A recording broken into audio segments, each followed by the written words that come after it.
what has been my biggest inspiration, at least in my spiritual journey, I'd have to say is the way we indulge in arguments and get nowhere. You know, most people say they get somewhere when they argue about what they think with people, or when they attack each other, and most of them might get something out of it. It's true. I got a lot out of it. I got that there's no need for it. I got that we could learn from each other without having to play the game of approving each other or disproving each other, or labeling our perception as worthy or not worthy of being accepted. I think debate, argument, whatever you want to call it, they're more healthier when both people are compassionate and have an open heart to accepting what the other person says freely, rather than rebuttaling it with some other possibility, because they're all possibilities. So we can endlessly rebuttal each other, but is that fun? Not to me. I mean, I'd rather dream. I'm a dreamer. I'd rather think up a new world. All right, so this is the problem that we're arguing about. So how would a new world, in a new world with that same problem being non-existent, what would that look like? Let's think about that instead. In turn, what this actually means in my specific experience with it was within a romantic relationship. I became very obsessed with arriving at a logical explanation for everything I felt, because I felt like my partner didn't accept it unless it was logical.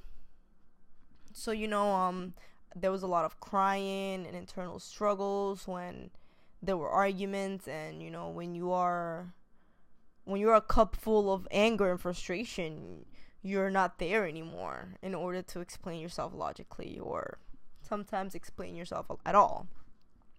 So the first step for me in terms of the whole journey of what I have arrived at was controlling my emotions in order to think logically and explain myself logically. So I did that, and then I turned to the explanation. Once my emotions were in place, what was I going to say to express myself? So then I became obsessed with coming up with pretty words to explain what I was feeling. Logical ones that made sense. And I did. And I became very good at it. This is why I am a writer these days. At least not a writer of books, but a writer of whatever it is that I write about. Because I don't know.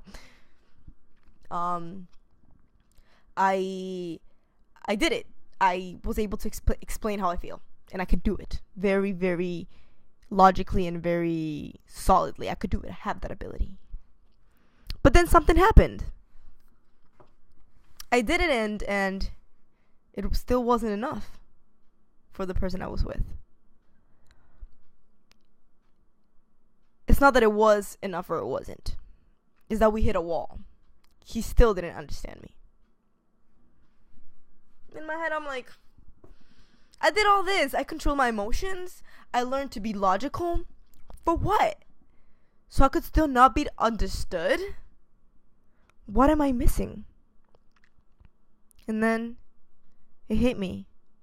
And this hit me was like a 3-year process of hit me. Seriously.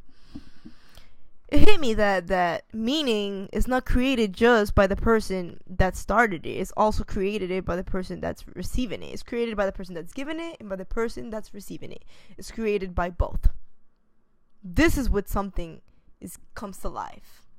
One person gives it life, the other person gives it even more life.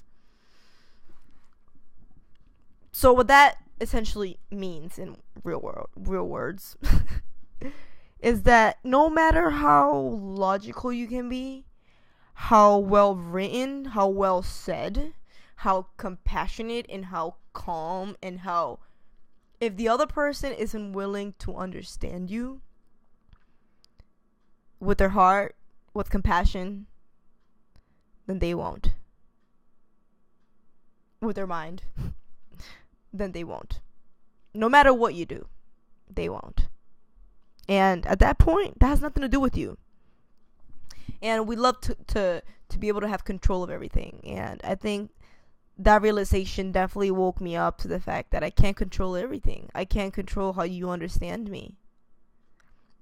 I can only control the words that come out of my mouth, the noise that I'm making. And I have a say in my intentions. But the meaning that you decide to gather from, let's say, this video, that's up to you. That is not up to me. It's up to you. You're responsible for the creation of the meaning you are receiving. If somebody tells me to go F myself, at this point in my life, I'm going to tell them thank you, because I shift my perspective, and to me, that's now masturbation. That's just an example of how you can shift your perception. Just because somebody's being an a-hole, it doesn't mean that you have to accept their behavior as them being an a-hole. You can just shift your perception and realize that most people that spill this type of emotions, they're going through a lot of struggles inside. This type of realization is not so you can stroke your ego and then tell them that you know they're suffering inside. Blah, blah. No, this is something to help you harness compassion. Not so you can tell them that they're suffering, and that's why they are doing these asshole things or whatever. No, this is for you, for your own self-awareness. Let people discover themselves on their own time. Obviously, if you feel like speaking up, do it up. There is no right and wrong way to go about life. But my main focus would be myself, always, and what my soul can learn from the experience, opposed to what my ego can prove.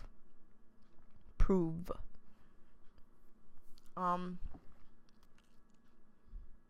forgot what I was talking about because it's just so much. Have you ever just thought about so much and it just that it just becomes nothing, and that's when you realize that you're water and you're ever flowing.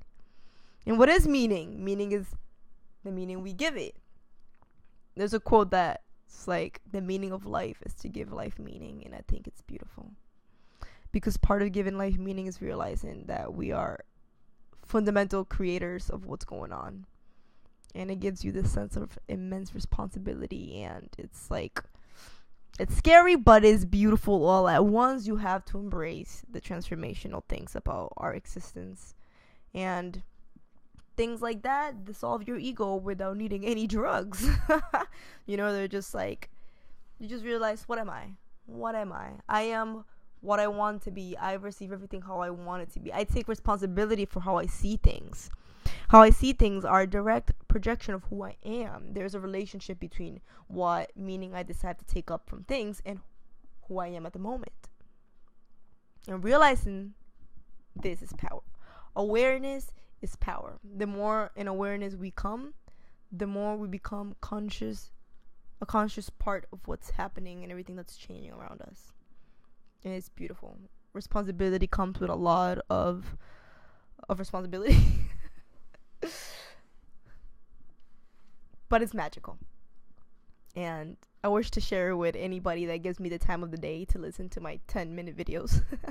So thank you very much once again. And if you have a chance, mention me with what has inspired you the most on your journey on Twitter @LiftedConscious. I'd love to hear it.